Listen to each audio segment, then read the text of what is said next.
നമ്മുടെ ഇമ്മ്യൂണൈസേഷനെ കുറിച്ച് കുഞ്ഞുങ്ങൾക്ക് കൊടുക്കുന്ന കാര്യങ്ങളെക്കുറിച്ചൊക്കെ നമുക്ക് വളരെ വ്യക്തമായ ധാരണകളുണ്ടല്ലോ. വളരെ കൃത്യമായി ഇമ്മ്യൂണൈസേഷൻ ചാർട്ട് പ്രിപ്പയർ ചെയ്യാനായിട്ട് ഗ്രേപ്സിൽ ഡോക്ടർ ഡെസ്കിലുണ്ട്. പീഡിയാട്രീഷ്യന് 1 ക്ലിക്കിൽ ജനിച്ചൊരു കുഞ്ഞിന് അടുത്ത 18 വർഷം വരെയൊക്കെ കൊടുക്കേണ്ടുന്ന ഇമ്മ്യൂണൈസേഷനെ കുറിച്ച് സോഫ്റ്റ്വെയർ തന്നെ അവിടെ ചാർട്ട് പ്രിപ്പയർ ചെയ്ത് തരും. അതിനുശേഷം പേഷ്യൻറ്റിന് ജി ഹെൽത്തിൽ അവരുടെ ഓരോ കാലഘട്ടത്തിലെയും ഇമ്മ്യൂണൈസേഷൻ ഏതൊക്കെ ഡേറ്റിലാണ് വരുന്നതെന്ന് കൃത്യമായി വിസിബിലിറ്റി ഉണ്ടാവും.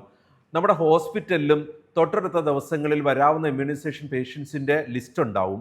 എന്ന് പറയുമ്പോൾ കുഞ്ഞുങ്ങൾക്ക് കൊടുക്കുന്ന ഇത്തരത്തിലുള്ള ഇമ്മ്യൂണൈസേഷൻസ് യൂണിവേഴ്സൽ ഇമ്മ്യൂണൈസേഷൻ പ്രോഗ്രാംസിനെ ബേസ് ചെയ്താണ് വേണ്ടുന്നത് എന്ന് പറയുമ്പോൾ നമ്മുടെ ഹോസ്പിറ്റൽ അതിനെ ഫോളോ ചെയ്യണം.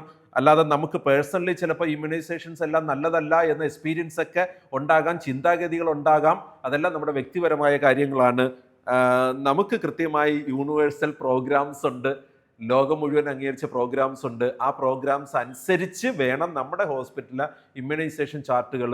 ഓരോ പാൻഡമിക് സിറ്റുവേഷനിൽ വരുന്ന ഇമ്മ്യൂണൈസേഷനെ കുറിച്ച് പോസിറ്റീവും നെഗറ്റീവും കമൻറ്റുകളുണ്ട്. എടുത്തുടൻ മരിച്ചുപോയി, അറ്റാക്ക് വന്ന് മരിച്ചുപോയി എന്നൊക്കെ നമ്മൾ കേൾക്കുന്നുണ്ട്. പക്ഷേ അതിനെല്ലാം കൃത്യമായ ഒരു യൂണിവേഴ്സൽ ഇമ്മ്യൂണൈസേഷൻ സ്റ്റാൻഡേർഡ്സ് ഉണ്ട്.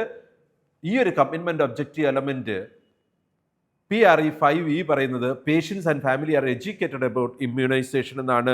ആ ചാർട്ടുകൾ പ്രിപ്പയർ ചെയ്താൽ പോരാ, അത് പറഞ്ഞ് മനസ്സിലാക്കാനുള്ള ബാധ്യത നമുക്കുണ്ട്. ഇപ്പോൾ ഹെപ്പറ്റൈറ്റിസ് ബി എന്താണ് എന്ന് പറഞ്ഞ് മനസ്സിലാക്കിയാൽ മാത്രമാണ് അതിൻ്റെ ഒരു ഇമ്മ്യൂണൈസേഷൻ, അല്ലെ ടൈഫോയിഡ് എന്താണെന്ന് പറഞ്ഞ് മനസ്സിലാക്കിയാണ് അതിൻ്റെ ഇമ്മ്യൂണൈസേഷൻ അവർക്ക് കൊടുക്കാൻ ഷെഡ്യൂൾ ചെയ്യേണ്ടത്. Patient and family are educated about immunisation. PRE 5E.